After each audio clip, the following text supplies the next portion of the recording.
ग्वालियर के इतिहास में पहली बार 23 फुट ऊंचा निर्वाण लड्डू समर्पित जैन धर्म के 23वें तीर्थंकर भगवान पार्श्वनाथ के मोक्ष कल्याणक पर समर्पित किया गया। पूरे मध्य प्रदेश में पहला कार्यक्रम ग्वालियर शहर में हुआ। इस 23 फुट ऊंचे लड्डू को देखने और समर्पित करने के लिए ग्वालियर संभाग के आसपास ग्रामीण और शहर के लश्कर, मुरार, उपनगर के जैन समाज के लोग हजारों की संख्या में पहुंचकर सभागार उमड़ पड़ा। यह आयोजन आचार्य श्री सुबल सागर महाराज के सानिध्य एवं सकल जैन समाज और सन्मति सुबल पावन वर्षायोग समिति के तत्वाधान आज गुरुवार को नई सड़क स्थित चंपाबाग बगीची में जैन समाज की ओर से भगवान पार्श्वनाथ का अभिषेक और पूजन के साथ निर्वाण लड्डू समर्पित किए। इस कार्यक्रम के समन्वयक दिगंबर जैन युवा जागरण मंच ग्रेटर के निर्देशन में हुआ। जैन समाज के प्रवक्ता सचिन जैन ने बताया कि आचार्य श्री सुबल सागर महाराज सत्संग के सानिध्य में और प्रतिष्ठाचार्य आशीष भैयाजी के मार्गदर्शन में सर्वप्रथम भगवान पार्श्वनाथ के मोक्ष कल्याणक पर इंद्रों ने कलशों में जल भरकर जयकारों के साथ अभिषेक किया। वही आचार्य श्री ने बृहद शांतिधारा प्रवीण जैन और इंद्रों ने की।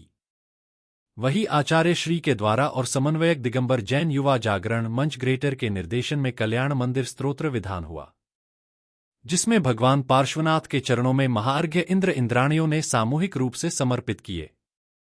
आचार्य श्री सुबल सागर महाराज सहित जैन समाज के लोगों ने भगवान पार्श्वनाथ का निर्वाण पाठ पढ़कर भगवान पार्श्वनाथ के समक्ष 23 फुट ऊंचा मुख्य निर्वाण लड्डू समर्पित मुकेश कुमार अश्विनी जैन परिवार को आध्यात्मिक शांति और आनंद की प्राप्ति हुई।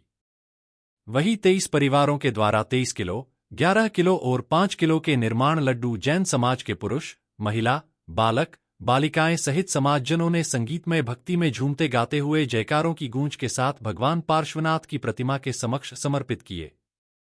कार्यक्रम में 23 फुट ऊंचे निर्वाण लड्डू को लोगों ने अपने मोबाइल से सेल्फी और मोबाइल में कैद किया। जैन समाज के प्रवक्ता सचिन जैन ने बताया कि निर्वाण महोत्सव में विधानसभा के अध्यक्ष नरेंद्र सिंह तोमर के पुत्र देवेंद्र प्रताप सिंह रामू भैया ने आचार्य जी सुबल सागर जी महाराज के चरणों में श्रीफल भेंट कर मंगल आशीर्वाद लिया। अतिथि का सम्मान चतुर्मास समिति के अध्यक्ष डॉ वीरेंद्र गंगवाल, सचिव निर्मल पाटनी, विनय कासलीवाल, कमलेश जैन, महेंद्र जैन बंटी, वीरेंद्र बाबा, प्रमोद जैन आदि ने किया। संचालन विनय कासलीवाल ने किया। दिगंबर जैन के 2 पंथों ने एक साथ आचार्य श्री सुबल सागर महाराज के सानिध्य में दिगंबर 13 पंथ और 20 पंथ के लोगों ने मिलकर निर्वाण लड्डू समर्पित किया। दिगंबर जैन 20 पंथी में बूंदी का लड्डू और दिगंबर जैन 13 पंथ में शक्कर का लड्डू चढ़ाते हैं।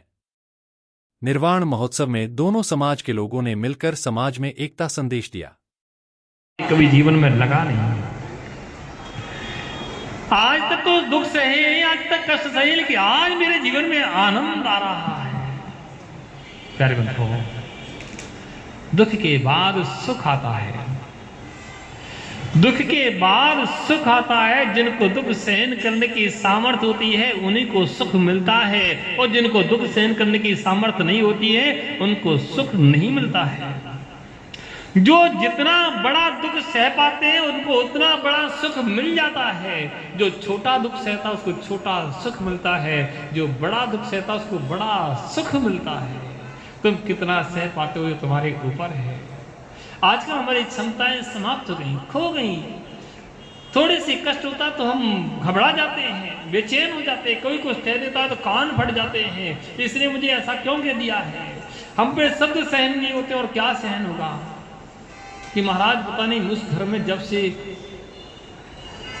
गए हैं तब से परेशानी परेशानी है, या जब से मेरे घर में बहू आई तब से परेशानी परेशानी है, या बहू कहती जब से उस घर में गए तब से परेशानी परेशानी है। क्या संसार की स्थिति है। लोग एक दूसरे को शिकायत करते हैं, घर को स्वर्ग बनाने के लिए प्रयास नहीं करते हैं। अरे तुम्हारा व्यक्तित्व तो जब है जब विपरीत परिस्थितियों में रह करके उन परिस्थितियों को झेल करके, उन परिस्थितियों को सामंजस्य बैठा करके उन परिस्थितियों को ठीक कर दो। जो परिस्थितियों को सुधारना सीख जाते हैं वो दुनिया से शिकायत नहीं करते हैं। दुनिया से शिकायत वही करते हैं जो परिस्थितियों को झेलना और सीख नहीं पाते हैं। परिस्थितियों को झेलना सीखो। विपरीत परिस्थितियों, उन विपरीत परिस्थितियों में अपने आप को रमाना सीखो। उन दुख में भी सुख का अनुभव लेना सीखो। कहीं दुख नहीं है, तुम्हारे मन के अंदर ही दुख है और तुम्हारे मन के अंदर ही सुख है।